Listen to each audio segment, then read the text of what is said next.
are you ready for this big festival coming up? I mean, can you ever be completely ready, or you just have to just get to the point where you go, we're ready as we're going to be? We're ready as we're going to be. If I had 3 more months, I'd still be working 24/7 trying to get it all done. Yeah, but you know it's going to be great. I mean, this isn't your first time in this arena. You know, you've been around that circuit enough to know what needs to be done. So I got a feeling it's going to be pretty awesome. Yeah, it's going to be really awesome, and that's what matters most. Like, I wish I could make 20 more panels and have 50 more films and all that stuff. But in the end, we have an amazing lineup, and we have a great panel lined up now, and it's just really amazing how it's come together. And I'm so glad, I'm doing this again where I'm saying I'm so glad to be doing it in Dallas, where everyone just comes together. It's just a strong community. Right, because you guys have lived all over the country. We're pretty honored that Dallas is the home for this as well. It was so exciting. It's always exciting, like during the Dallas Film Festival, when we get to see familiar faces, and we do have this community feel. So, to do this Women Film Festival and do it in Texas is pretty honoring for us as well. But I assume it's women filmmakers from all over the world. It's not just Texas women filmmakers. Yeah, it's women filmmakers from all over the world. We have Germany and Australia, but we also do have a really significant amount of local talent. Again, talking about the Women Texas Film Festival coming up this weekend, how hard was it to whittle down the films that you have? Because I've been looking over the lineup, and it's pretty impressive. But it's like you said, if it was up to you, you'd have 50 screenings and 50 panels. How did you decide these are the ones for our inaugural event? These are the ones we're going to kick off for hopefully many years to come. This is what we're going to start with. I think, one, we really stayed focused on the vision and the mission of the film festival, which is that we want to show that there is such a broad range of voices. I think that we always think of, especially, back in the day, we would think of like, oh, a female directed it, it's going to be a rom-com, it's going to be a documentary, it's going to be animation. And we really kind of put women in this box of this is what they like to watch and this is what they like to create. And so what we really wanted to say was, oh no, we create good rom-coms and all that, but we also make some really gritty stuff. So we really focused on on diversity of voices and diversity of points of view. First thing that comes to mind is when you guys added Toy to the lineup, which, this is something that I'm really excited about seeing.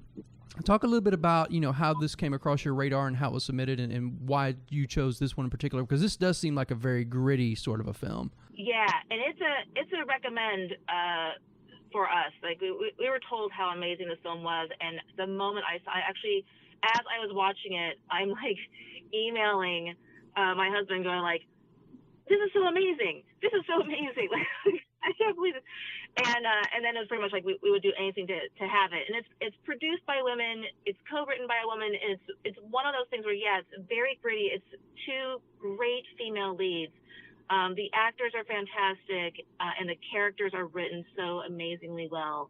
And it's a love story, but it is definitely much darker than your typical love story.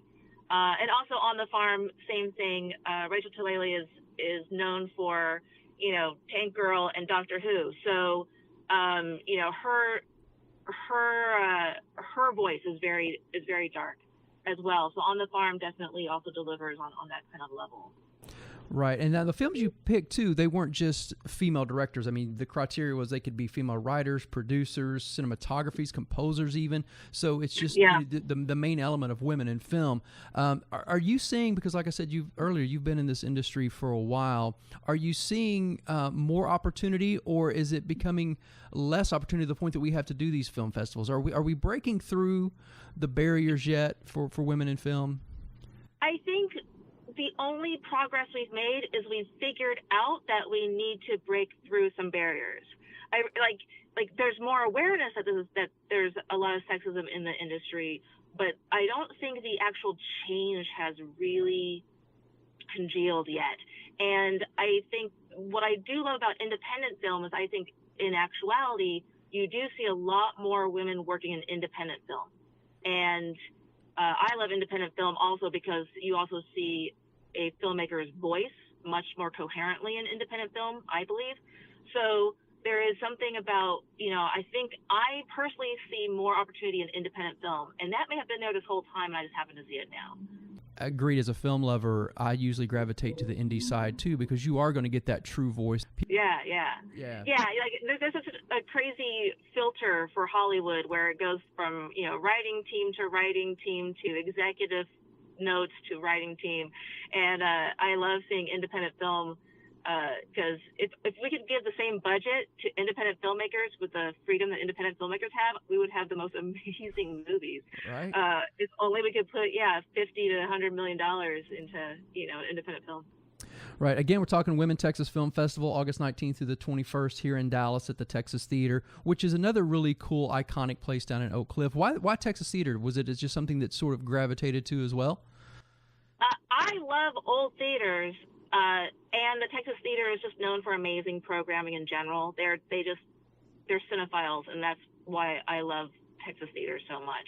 I would say of all the theaters, it's my favorite on every level.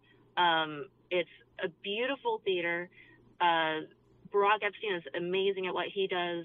The whole team there is great. They've been wonderful to us. So we definitely are grateful that we made that decision to go to Texas Theater. Awesome. Now tell people about the best way to fest. I mean, now that it's coming up, 19th through the 21st, it's going to be here pretty quick. Is there a best way for them to get the biggest bang for their buck? The weekend pass is definitely the biggest bang for your buck, and the flash sale has been extended a little bit, so you can get it for on pre-Kindle. And it is Friday through Sunday. There's 2 panels with the filmmakers. There's definitely Q&As with the filmmakers as well after every film. You get to see every film. Friday night is the party, Disco and Donuts, following Girl Asleep. And I was going to say something about that. Oh, and Saturday to me is a 12-hour party. So really, if you get the weekend pass, just get there at 1 p.m., watch movies. There's going to be a pop-up arcade in the Texas Theater. So play some games from some female game designers, watch movies, stay until the wee hours because the Dark Worlds and Dark Minds shorts are actually amazing and dark and funny and depressing and scary. And, there's a bar in the Texas Theater, another reason why I love it. So it is really just 12 hours of just don't leave. Stay in the air-conditioned area. Don't leave. Good enough. Now, let's talk about this Disco and Donuts thing that's happening on Friday. It's disco and donuts. I don't know. Is that all you need? It's after because the film is Girl Asleep, which is about a teenage girl, and it has this very dreamlike Alice in Wonderland meets Napoleon Dynamite meets Wes Anderson kind of feel to it. It's just this beautiful film, very quirky, very coming of age. Like if you're a woman, you'll get every single second of it. And so there's donuts in it, and there's disco in it, and of course, because if you're a woman, there was disco and donuts in your life. And so we said, like, we need to have our opening night party, our gala party. We need to have disco and donuts. And Red ID PR is the ones putting the party together, and we have some great sponsors, and it's just going to be a lot of, and Devin Pike is our DJ, so it's going to be a lot of really great stuff. It's going to be fun. We'll dance. We'll sing a lot. It'll be good. And donuts. We love you over here. We are so, again, humbled that you brought this to Dallas for this first inaugural event of the Texas Women Film Festival, and I wish you good luck. I know you got a lot going on, so I appreciate your time today, and we'll see you at the festival. Great. See you there.